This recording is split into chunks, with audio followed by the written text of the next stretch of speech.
La radiodiffusion télévision française présente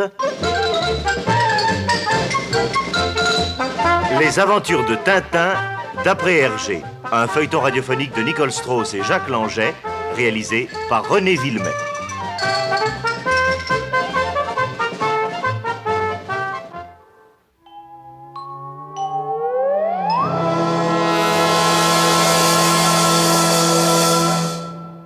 Haddock et Tournesol viennent d'avoir un léger différend. Et c'est avec une agressivité certaine que le professeur fait visiter à nos amis la fusée maintenant presque terminée et qui, nous venons de l'apprendre par Miller, doit partir pour la Lune dans un mois. Haddock n'a pas eu le temps de se débarrasser de l'encombrant scaphandre et des bouteilles d'oxygène dont on l'avait équipé pour des essais. Et ses mouvements en sont considérablement, alourdis. Mais prenez garde, sapristi, mais derrière vous, ce trou. Mais, est-ce que vous le faites exprès, oui ou non? Chaque fois qu'il y a moyen de vous cogner ou de vous étaler les quatre fers en l'air, vous ne ratez pas l'occasion, ça perd l'hypopète, mais vous pouvez pas faire attention, non? Si vous croyez que c'est facile avec cette espèce de baudruche... Ah oui, c'est vrai, professeur, c'est pas Mais très... c'est d'ailleurs par ce trou, cette trappe plutôt, qu'on communique avec l'étage inférieur. Suivez-moi, je vais vous montrer le chemin. Et attention, vous entendez, capitaine? Attention, et quand vous arriverez en bas, il y a encore une ouverture à gauche des échelons. Bon, nous vous suivons, professeur. Allez, Milou, saute dans mes bras. Allez. Et voilà, mon chien.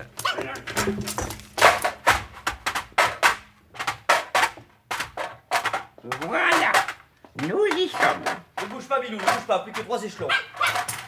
Vous venez, capitaine? J'arrive. Alors nous sommes ici, dans la cabine qui vous servira à la fois de chambre à coucher, de cuisine et de salle à manger. Ah, oui. Mais dites-moi, professeur, pourquoi ces couchettes ont-elles un peu la forme d'un Mais V? parce que c'est sur ces couchettes que nous serons étendus. Oui. Mais qu'est-ce que c'est encore? Oh, j'ai eu chaud. Eh bien, capitaine, que vous arrive-t-il encore? J'ai failli dégringoler dans ce maudit trou. Heureusement que j'ai pu me raccrocher juste à temps. Alors vous voyez, je lui ai bien dit de prendre garde, alors il fait plus propre. Alors bon, je fais peut-être le joie, moi, mais je regarde où je pose le pied, moi. Alors, et maintenant, descendons à l'étage inférieur. Bon, cette fois-ci, capitaine, passez devant moi. Avec le professeur devant vous, Milou et moi derrière, vous serez en sécurité. Oh, s'il n'y avait pas ce maudit scaphandre. Allons. Alors, comme vous le constaterez, ce compartiment-ci est plus haut que les autres. Il est à la hauteur de 2 étages ordinaires. Alors tout va bien? Allez, tout va bien, professeur, tout va bien. Ça va. Alors capitaine, une fois pour toutes, de la prudence, de grâce. Il y a encore une trappe ici. Vous aussi, Tintin, faites attention. Veillez sur Milou. Oh, Milou est bien sage, il ne bouge pas de mes bras. Hein, Bon, Milou. alors voilà. Alors ici se trouvent les réservoirs. Réservoirs d'eau potable et réservoirs de carburant.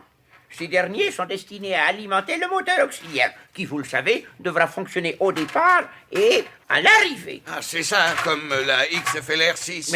Mais chaque à papier, capitaine, regardez donc à vos pieds. Vous tenez donc tant que ça à vous cacher une jambe. Encore un trou. Allô? Mais c'est pas une fusée, c'est un morceau de gruyère, mille sabords. Et si vous croyez que c'est facile de regarder ses pieds avec cette espèce Allons, capitaine. Alors, calmez-vous. Alors, pour sortir de la fusée et pour y rentrer quand nous serons dans le vide, il a fallu prévoir tout un système de sas qui rendront possible ces deux opérations. C'est ce complexe de sas que nous allons voir à l'étage au-dessous. Il a pensé à tout. Ouais, c'est vraiment très ingénieux, n'est-ce pas, capitaine? Allez, Milou, on descend. Alors, capitaine, je vous signale qu'il y a encore une trappe. Alors, je vous en prie, soyez prudent. Voilà, j'y suis. Et vous, Tintin, ça va? Très bien, capitaine. Voilà, nous y sommes avec Milou. Voilà. Alors là, vous voyez, c'est le tableau qui commande l'ouverture des sas. Allô? Hein? On demande d'urgence le professeur Tournesol à la centrale. Tiens, écoutez, professeur. Hein? Qu'est-ce que vous dites? Allô? Hein? On demande d'urgence le professeur Tournesol à la centrale. Ah bon? Alors, j'y vais. Vous pouvez encore visiter la grande soute qui est là, derrière cette porte à côté de la trappe. Je reviens tout de suite. Hein. Alors, faites attention, capitaine. Hein. Il y a une marche. Hein. Attention!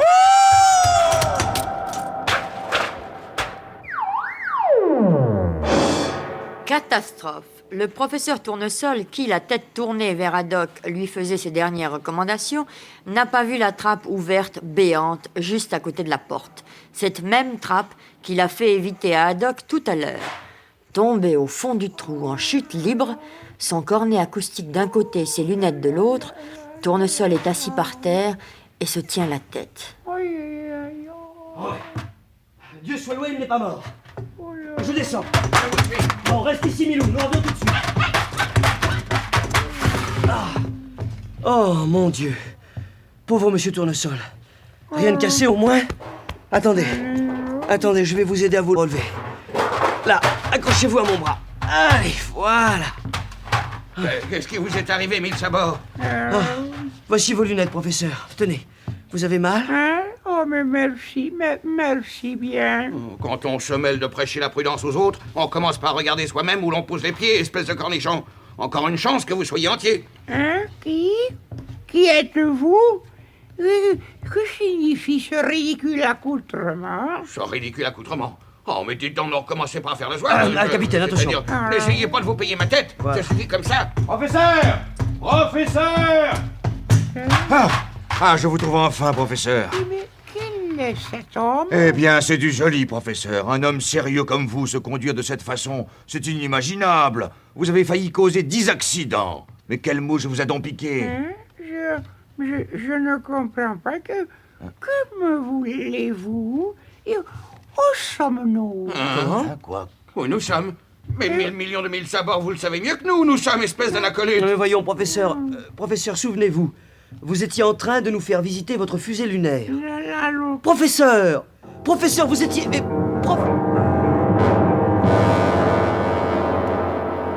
Mais le professeur semble parti pour une autre planète, déjà. Et il regarde les uns et les autres avec un air d'ahurissement total. Oh, dites-moi, j'ai l'impression que c'est assez grave, hein.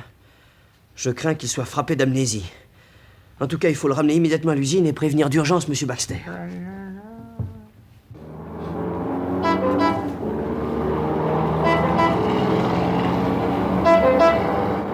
Tandis qu'on emmène le professeur Tournesol à l'infirmerie et qu'on prévient médecins et infirmières, Tintin va chercher Monsieur Baxter. Mais enfin, ce n'est pas possible. Tournesol amnésique. Enfin, monsieur, ce n'est pas grave, n'est-ce pas? Grave.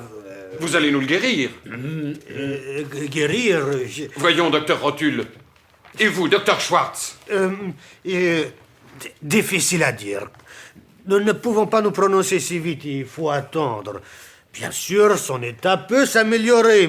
Il ne faut jamais désespérer, mais... Un cas intéressant de toute façon. Mais il faut qu'il guérisse. Lui seul, entendez-vous, connaît le secret du moteur atomique. Le secret... Sans lui, le voyage dans la Lune est impossible. Impossible, entendez-vous? Impossible. Mon Dieu. Mille Sabords. Dans la Lune? Dans la Lune? Oui, je vois. Moi aussi. Oui. Eh bien, nous ferons tout ce que nous pourrons. De votre côté, essayez de le distraire, de réveiller ses souvenirs. Ça donne parfois de bons résultats. Très bonne entendu. idée, très bonne. Il est possible également qu'une émotion violente lui fasse retrouver la mémoire.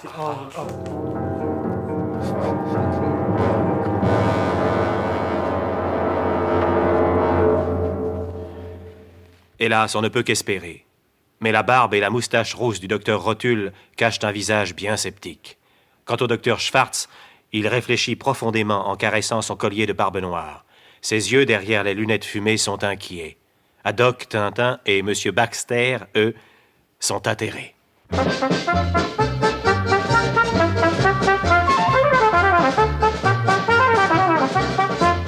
Les aventures de Tintin d'après Hergé, un feuilleton radiophonique de Nicole Strauss et Jacques Langeais, avec Maurice Sarfati Tintin, Jacques Illing le capitaine Haddock, Jacques Dufilot Tournesol, Ivar Canel Baxter, Jean Clarence le docteur Rotule, Maurice Chevitte docteur Schwartz, Jacques Degore le chef de la sûreté, avec Milou.